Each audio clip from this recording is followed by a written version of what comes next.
Hi everyone, I am Karma Hunter. Rachel Gomez was supposed to be here, but she couldn't make it, so I am on behalf of Rachel Gomez. I am an SBDC advisor, and we're going to talk about innovation essentials today.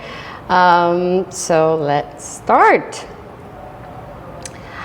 And if you have a great concept or idea, and if you're thinking about what do I do first, this is what we're going to talk about today. And the 4 stages of technology life cycle. What stage of development are you at?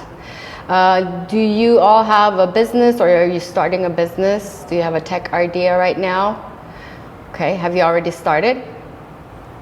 What stages are you in? I'd say we have almost an MVP. It works. MVP? But, yeah. Okay. But we haven't really used it as a product for companies or consumer, but we use it in our NASA research and building our stuff out on top of something that our prime contractor is using. Nice. So I don't know if that necessarily. Yeah. Okay. How about you? Nothing at the moment. I'm just attending symposiums. Okay. Ideation process, or do you have ideas, or? I would say not exactly the ideation process. I'm not really looking to kind of like jumpstart or create a kind of business or anything at the moment. I am admittedly going around Tech Alley looking for connections, for finding works that I can start, Okay. kind of getting a steady income before I start working on like projects and things like that. Nice. Okay. How about you? I'm on the same boat. Just here to meet people, make connections. Okay. Understanding business and all that. Okay. How about you? Roughly the same boat, ideating, putting feelers out. Okay. How about you?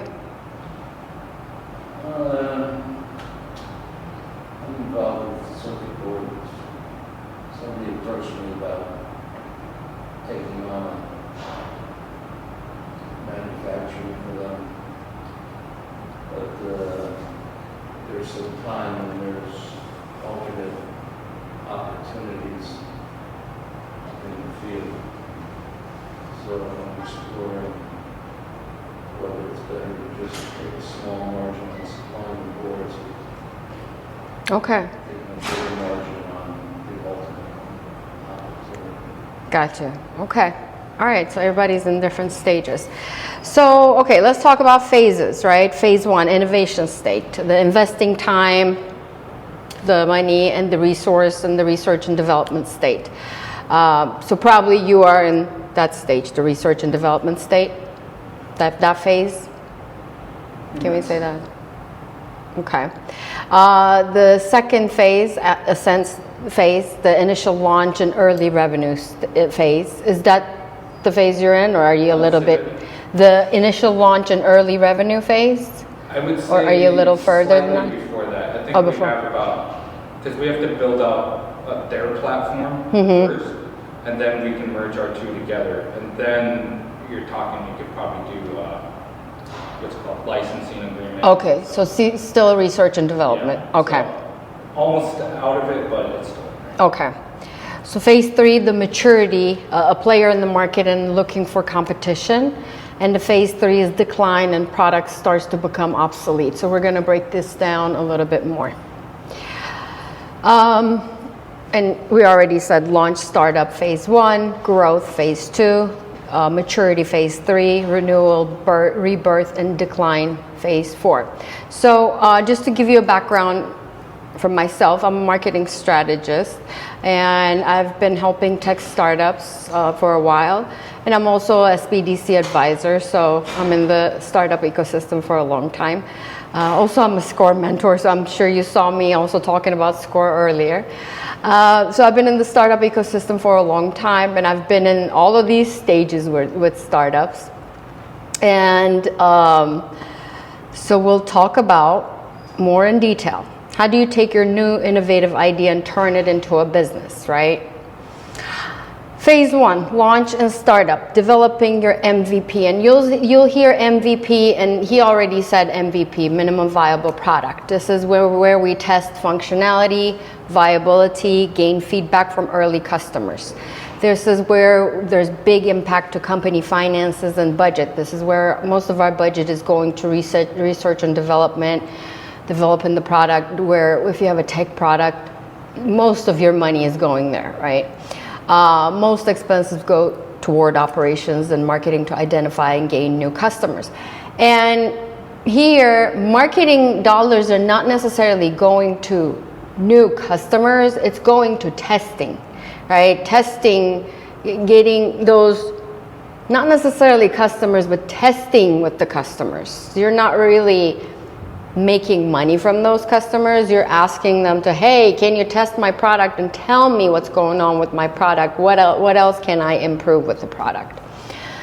And funding your startup, of course. Banks consider startups at this phase a high risk for business loans. So at your startup phase, you are looking for, of course, your, from your own money, pre-seed funding, capital funding, usually go towards operation costs, friends and family, owner investment, seed funding, product development, market research testing, VCs, angel investors, and equity share partners. Creating your organizational structure, LLC, S Corp, strategic partners, equity share. These are the things that you're going to be working on when you're launching your startup. And strategic investors, of course, equity and value to organization. Your management, operations, product development. You're still working on how are we going to, put the pieces together, pieces of the puzzle together. At this stage, you're not going to be profitable. Most startups are not profitable at this stage. And we're planning for aggressive marketing and expansion and commercialization strategies. And phase 2 is the growth stage. At any point, if you have any questions, please ask me. You don't need to wait until the end. Phase 2 is the growth stage. This is speed to market, introducing your product. This is where we're building our go-to-market strategies, introducing our market to introducing our product to the market, and first to market wins mentality. Our focused efforts on brand recognition and value. This is where we need to make sure we are selecting our target audience correctly. We got to make sure our messaging is right, and our differentiation is very important. What is our differentiation from the competitors? Focusing our efforts on, starting to generate profits with some consistent cash flow. This is where we're starting to collect some money, making some profits, right? And business starts solidifying its position in the marketplace. So now we're getting some brand awareness, some recognition. And our internal strength, this is where we build and invest in our teams and hiring the right people to run our operations. In our first phase, we had a little team, right? A skeleton team. This is where we're starting to have, starting to build our team, grow our team a little bit. Strengthen our customer relationships. This is where we got to start thinking about how our customer services. We got to think about how to keep our customers, our clients happy at this point, because this is not where we're asking about, testing anymore, right? We built our product at this point. Organizational efficiency is where we are thinking about our CRMs. We are thinking about our financials, our payroll and HR. And taking away market share from our competitors. So we got to think about now big competition. We have to have a market share. We have to make sure that our footprint is on the market. And our phase 3, our maturity phase. This is the growth is stable, right? We now have sustainable growth, and now we got to think about either scaling, but it may slow down as well at this point. We had sustainable growth, but now are we slowing down? We got to look at the industry. What are similar industry trends? What is the economic growth? Is the market acceptable? Is there stability? Is there saturation? So we got to think about all of these things. Do we need to introduce new things? Are there new competitors entering the marketplace? Are there new trends? Professional management should be running the day-to-day. Dependable. We got to be dependable. We got to be consistent. We got to be predictable at this point. We have to have a plan in place. Major technology breakthroughs or disruptions are less common. So here we need to have systems in place. We need to have automations in place so that we are less, we have less disruptions, right? We have more sustainable systems in place. We're not doing things, we're not going through the motions basically. And we got to focus on additional revenue streams. This is where we're now introducing, we're looking at our products and services, and this is where we're introducing more products and more services, looking at our target audience. What else, what other needs do they have, right? What other products and services can complement our main products and services that we're offering so that we have more revenue streams that can complement our brand. Question. Sure. So like, how would you go about managing day-to-day and the growth of the company at the same time? So that's why you gotta have growth in your team as well, in your operation, right? When we talked about growth phase, this is why we are now building and investing in our team, so that we have a bigger team and a bigger organization to support that maturity phase. Because now we need day-to-day operation to be streamlined, but also we got to think about how can we also grow, how can we take on more operational items, also how can we support more products and services to bring on. And that's why it's important to bring on more people in the team and bring on the correct people in the team. And these are all the things that actually we help with in SBDC, and we're going to talk about that in the second portion as well. We also support you with all of these phases and all these things that you need help with as well. And also, like we said, focus on additional revenue streams and plan 2 to 3 years before a decline, because this is very common with any company, right? You're gonna be going up, but everybody hits that stage where you can't just think, oh, I'm gonna be here. Every market starts going declining. You can't just have one product or service. You gotta always think about what else can I do? Because think about it, especially with tech, right? Now AI is here. Everybody's thinking, oh, like the older technologies are now, they have to think about what are we gonna do now? I was a CMO for a tech company. They were building never seen before technology. It was a travel app. It was an MVP, and we generated 60,000 leads before the product was MVP. There was so much demand for this product, and they still needed more funds in order to develop the product more. By the time they got the funds and they were developing more, that's when AI hit. And now the technology they were building wasn't enough anymore, and it almost became obsolete. And now they had to come up with another use case in order to market it. So they had to shut down. So last November they shut down. How did AI interact with the travel app? So the technology that they were building was so it was a OCR plus geo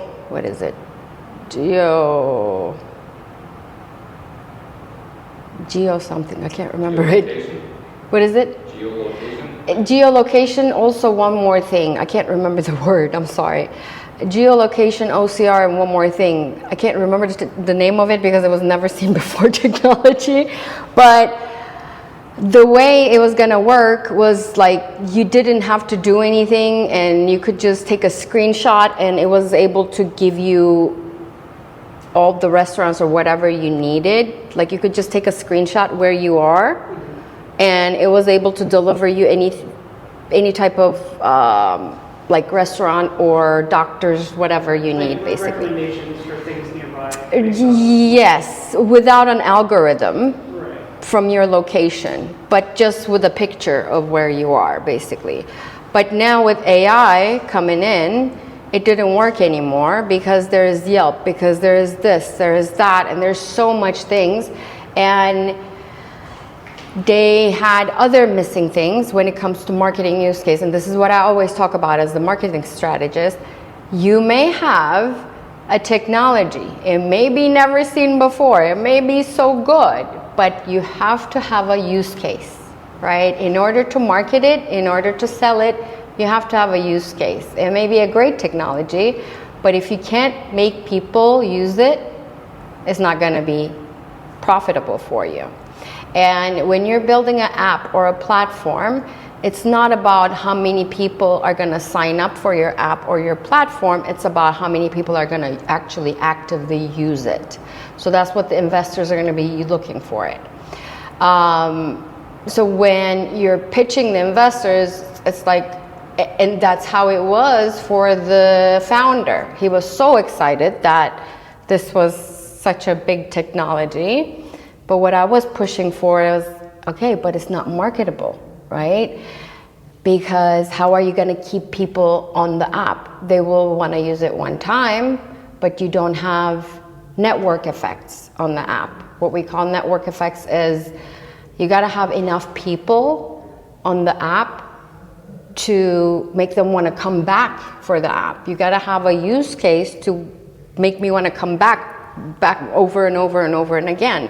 If I'm just going to use it one time, I don't need that app. There's so many apps on my phone already, right? So you got to always think about that when you're building a new technology. Why should I want to keep coming back to that app? Yes, sir. How much money did they burn through before they crashed? About 600,000 that I know of. I don't know if they're still, I know they're still looking for some, but I know that they haven't got any more investors. I mean, I don't know if they're still from founder himself. I don't know if he's still working on it, but it was 600,000 last that I know. Yeah. No. Yeah, that's not even enough to get the cost of the apartment in LA for a homeless person. True, but that's just for the app development. That wasn't any marketing dollars. That wasn't anything else. That was just for the app development. So, yeah. So always think about the use case. Always think about how you can market it and how you can keep the users keep using the app or the platform. So how are you adapting this to the world, to the Web3 environment? So just for history, I'm a founder of a New Layer 1. Been in projects since 2017. We absolutely are a technology breakthrough in the way that we did everything. But everything and I agree with you 100%. I've had over 4 decades now, 5 startups, 3 exits, so I'm doing better than any Silicon Valley firm.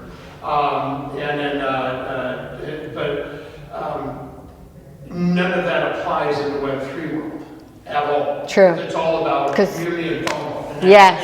And how is your coin going to go up? And so one of the things that I've always talked about was, we're here for the other 96% of the world's population. That's what we're building for, because the 4% that I don't see crypto and blockchain gaining any more traction other than that until you bring real world utility. And this is kind of where the internet was in 2000.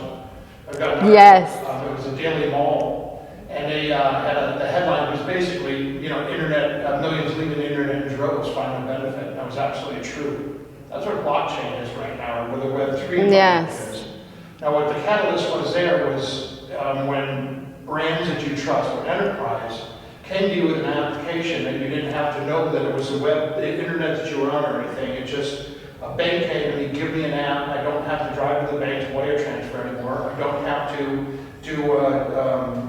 I don't have to get on the phone, listen to all my transactions and balance my checkbook. Between statements, right? That brought real world utility to mass adoption, and I think like that's one of the places that we're focused on in here. But it's really interesting that you have a sustainable revenue model, unlike blockchain. It's like they have this much crypto in their treasury. When they put it in there, they thought it was going to continue to go up, but it goes down too. Yeah. Because you have to sell a hell of a lot more coin in order to keep their operations open.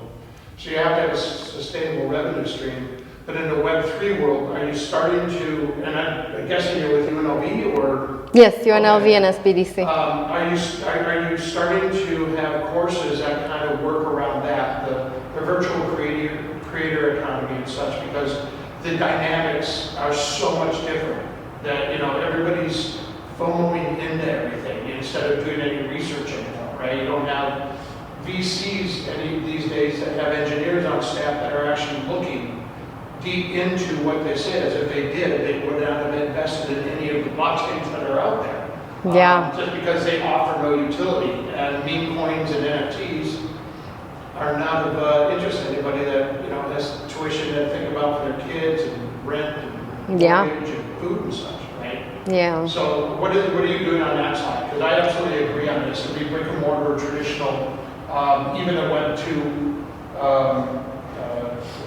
focused business applications and such. When you start to get into this new Web3 virtual creator ecosystem. Yeah. So we're on the SBDC side of it, UNLV Office of Economic Development. Okay. But on the UNLV side, I know development students, tech students, they are having some Web3 type of courses. Right. But I'm not sure how detailed they are.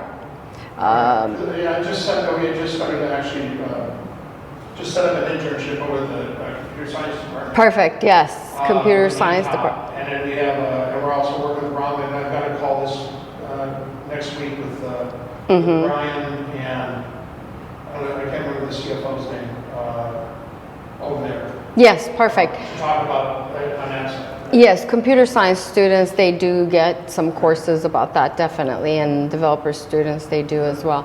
Yeah, but it's interesting because you really have to classify now. definitely.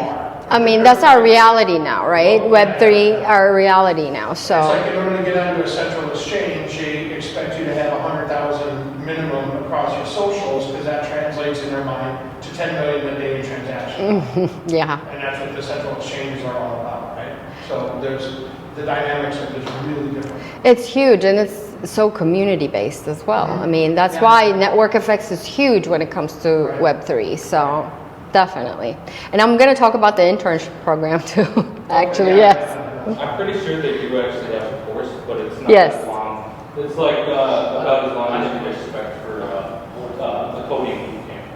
Yeah. Yeah, because you can go right on there and it's like $5,000 courses with just a couple of months. But I'm pretty sure I saw a blockchain one in there. Yeah. That teaches you like the basics. Yeah, computer science It's not very students do. in-depth. It's like basic understanding of blockchain technology. But Yeah. So when it comes to starting a business or finding something you want to start a business in, how would you recommend, I guess, we go about looking for something? Because it sounds like there's so much like in tech that's already crowded or already happening. Yes. Especially like with AI. I'm just saying even regular businesses, like an example, just like a cleaning business, like just something simple. How should we go about looking to enter that market? Like I guess just find something that we like, or should we do what we're passionate about? Or Yeah, so there are, so many different ways that you can do that. I would say definitely go with something that you like and you're interested in, because obviously you don't want to do something that you don't like, and you don't want to do something just for the money, but combine something that you like and look at how profitable it is as well. yeah. But I would start with what I do with my clients is I start from the target audience. First, start with which target audience you want to serve, narrow it down with that target audience, and identify a problem that they have and you want to solve, and go with that. And then once you have that target audience, that way later on you can identify more problems to solve for them so that you can kind of expand your products or service suite. Yes, I see what you're saying. Like I initially did car detailing last year, and I reached out to you guys, and I sat down with somebody. I don't remember her name. She was a blonde lady. That's what all I remember. But I remember she gave me a lot of different tasks, and I felt very overwhelmed with everything she had given me.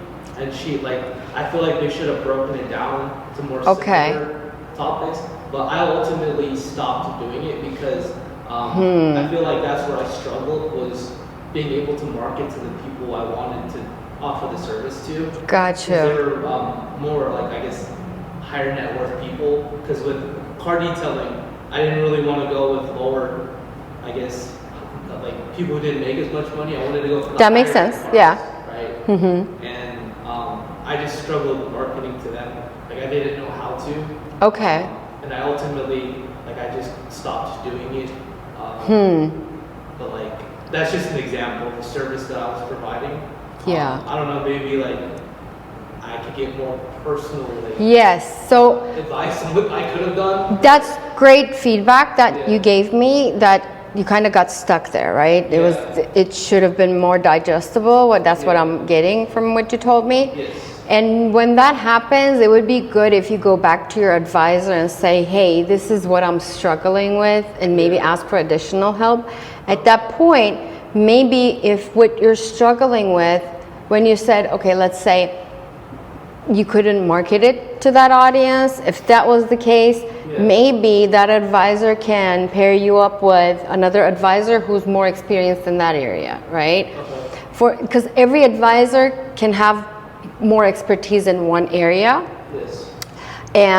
or she can break down that homework or whatever she gave you in a more digestible way, and it can be more easier for you. Okay. Or she can give you more tailored help a little bit, so it could be easier. Or like I said, she can pair you up with someone else. For instance, if you said, oh, okay, I am having a hard time marketing this, maybe she'll pair you up with me because I'm the marketing person.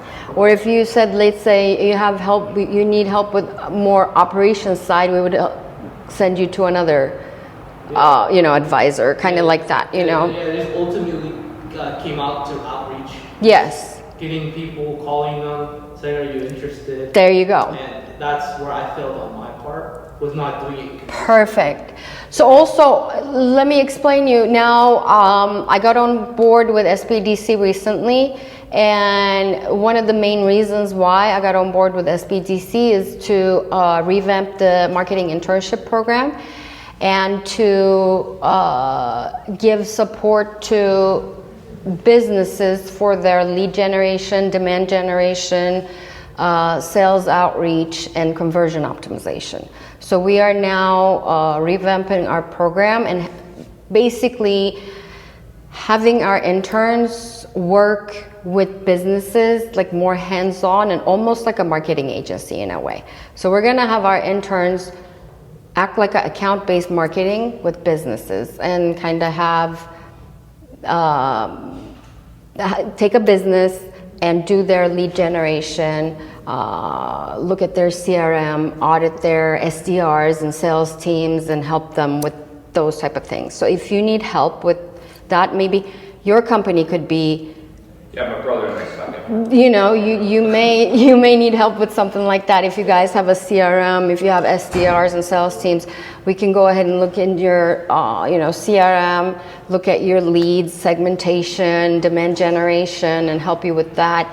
Look at your sales copy and help you with your sales teams, your outreach, and things like that. So that's the reason why I got on board, and we're looking for companies who need help with those type of things, so that our interns can get more hands-on experience as well. Yes, we're starting. I might So have to get your card then. Yes, awesome. Yes, I'm gonna show my email and information in the end as well. You're saying though that they are gonna help with the outreach and stuff? Well, they won't help with the outreach, they will help with the strategy. We'll help with like inside the CRM type of help with like done for you part of it in the CRM, not with the outreach. But for instance, we're gonna go audit and look at what your sales team is doing, what your SDR team is doing, what's going on in your CRM. Okay. And we're gonna tell them, for instance, this is how you're gonna segment it, this is what you're gonna say, these are the funnels you need to create. This is how you're gonna move your MQL to SQL. This is the things you're gonna say, and this is how your demo should be. Those type of things. Yeah. So if you need help with that, please get in touch with me, and we can, help you with all of that. And we're looking for those type of companies who need help with that.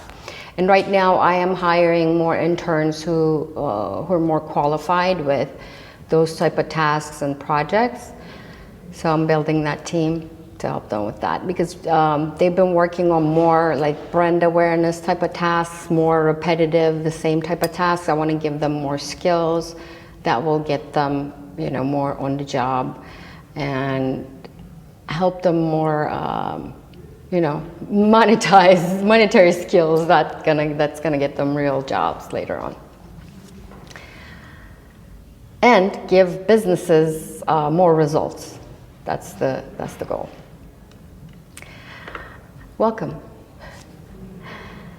So phase 4, this is the renewal, rebirth, or decline phase. Like we said, every business, most businesses, kind of go through this where market share diminishes, product gets outdated, and change in user preferences and newer technology being introduced, disruptive innovation.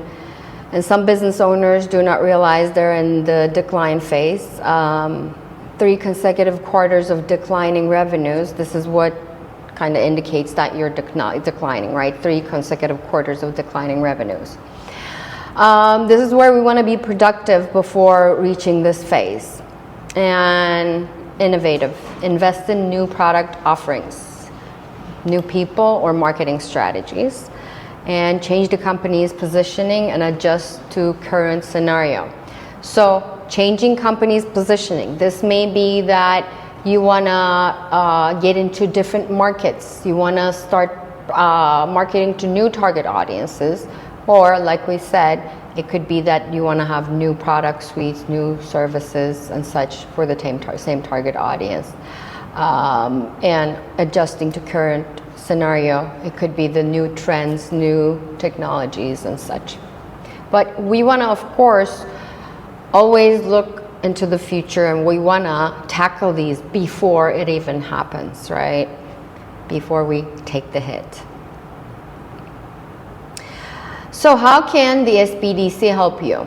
We're here to help you, and as you know, we are who's SBDC? The Nevada SBDC is your first call to start or grow your business. We promote economic development across the state by providing confidential business advising and training at no cost to you. We're supported by Small Business Administration and UNLV Office of Economic Development, and we can assist you at all phases of your business life cycle. Earlier I talked about SCORE.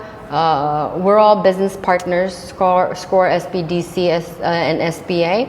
SCORE is more for like the earlier startup before you start business phase. SBDC can help you with all phases of your business, and SBDC is more structured for you.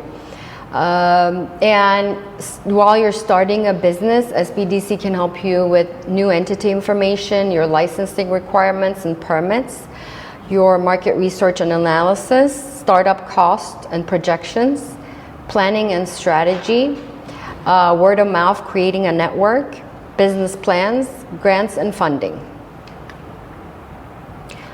While you're growing a business, we can help you with business organization, marketing strategy, social media, digital assessments, marketing presentations, pitch decks, hiring, W-2s versus 1099s. For managing a business, we can help you with HR compliance, tax implications, annual reporting requirements, marketing, advertising, and sales, financial management. And here is a mind map for all the things that we help, all the resources for entrepreneurs. And have you ever heard of Blackfire Innovation Center? Have you ever been there? So our office, Blackfire Innovation Center, it's a tech park. You can always come. It's at West Sunset Road. It's a really amazing place. It's very innovative. And we have lots of resources. It is backed by UNLV's Office of Economic Development Center. You don't have to be a student to go there? No, you don't. I thought you did. No, you can always come and take a look. You can also have events there. You can, hire the space for events. You can come and work there like we work, the networking spaces. Co-working spaces. You can also work there. They're open to work on? Yes, we have open workspaces. Yes, you can come with your laptop and work there. It's near like a T-Mobile call center, isn't it? Behind we have the T-Mobile call center. I've been there. Yes. On the previous slide, those services, do you have expertise in 501c? Yes. Okay. Oh, nonprofit. No, SCORE can help with 501c. SCORE can help with nonprofits. Yes. For nonprofits and for instance, like any business that is not federally backed, for like cannabis businesses, those are the type of businesses we send you to SCORE. Okay. Yes. And they do the tax and stuff like that. Yes. My headquarters is Zug, Switzerland, but we just opened one. We opened a foreign nonprofit here in Nevada, so we can work with UNLV. Yes, SCORE can help you with the nonprofit. Yes. Because I don't want to do all that U.S. reporting and everything, but I can do something else. I understand. Yeah. Yes, SCORE has nonprofit experts that can help you with that. What was that workspace you were talking about? Blackfire Innovation Center. Yes. Definitely come check it out. Thank you. You're welcome. So, Step Up and Startup Internship Program. This is, again, UNLV's internship program, and it is it's a new internship program designed to connect UNLV students with local startup companies funded by the Nevada Governor's Office of Economic Development. This is a talent retention, increased exposure to local employers, valuable resource for growing startups. Now, this is a no cost to you internship program, but how this works is students' salary starts with $18 an hour.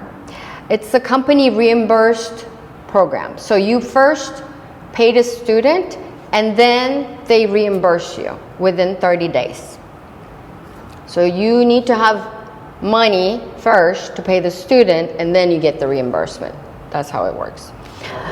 You hire your own students and we ask you that you have a regular hiring process for them, just like you hire regular employees. We want them to have real-time experience, like they're going through a real hiring process. And students gain experience in their field of study, and students build a professional network while in school. This is only for tech students. So developers, any computer science students, any other tech students. This is not the one that I was talking about. The one that is done through me is for only marketing interns. This is not the one that's through SBDC, and you don't pay anything for that. And those students don't work for you necessarily. Those are the ones that we just give you service for. This program is only for tech students, and these interns work for you. Internships offered are project engineering, computer software engineer for 3D design, database and API intern and React Native developer, electronics engineer, tech platform developer. So if you need any of these positions and internships, please get in touch with us. Yes. So I have a question, because I'm a 3D artist, been working Nice. What do you mean by computer software engineer for 3D design? Is that like interns are going to like Maya and AutoCAD or? Okay. Yeah. Cool. So it's any kind of 3D then? It's CAD design? Yes. Normal 3D modeling? Yes. Yes. So if you need any of these, then get in touch with us and we'll help you interview those interns. And if you need any help with patents, trademarks, and copyrights, we do have a patent, trademark, and copyright office. UNLV Patent, Trademark, and Resource Center is a partnership between UNLV libraries and Switch. So this helps you with patent and trademark research, simplify patent process. Entrepreneurs and emerging companies across businesses and technology sectors. So this is helping you with that. And you can, How much does that cost? at no cost to you. Okay. At no cost to you. But they're not patent attorneys. They just, okay. yeah, they just help you with the, research and the process. They're not patent attorneys. It's like a 30-page document just to look over it to see what kind of patents cost Yes. $2,000. Yes, I know. Yeah. So. Okay. You can take down Patrick's email address and you can email him if you have any questions. patrick.griffiths@unlv.edu. And like I said, this is no cost to you and they're very helpful there. But like I said, they're not patent attorneys. They do have resources that can refer you to if you need it. And here's how that works. If you go to the website, it is www.library.unlv.edu/PRTC here. Sorry. In the bottom, I don't know if you can see it, it's small, but.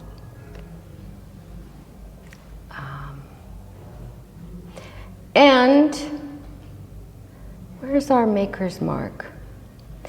Okay, so also that is not here, but we do have a maker's mark office at Blackfire Innovation Center. It's a complete print studio, print and design studio. It is about 60% less, like 60% off of other print and design regular print and design shops. So you can come and print and design anything you want, like the banners, logos, business cards, anything like that. So we help you with that. Our interns can help you with that if you have, any print and design things you want to do, even like hats, merchandise, and you can design pretty much anything. And these are all offered to you at Blackfire Innovation. We have a podcast studio, so you can do any of those things at Blackfire Innovation. And here, April 23rd, we do have a networking event at Tech Park. That's when you can come and visit our office as well. And we do have lots of different networking events at Blackfire Innovation Center. I would say follow us on LinkedIn. Follow me on LinkedIn. I always repost them. Karma Hunter. And yeah, please come see us at Blackfire. It's really cool. We feed you and everything at our events. And here is my email address, karma.huntermclean@unlv.edu. Also, like I said, you can connect with me on LinkedIn, Karma Hunter. And if you go to NevadaSBDC.org, you can always sign up, and whatever help you need, we can assist you with that. Yeah. And please sign up for our new marketing internship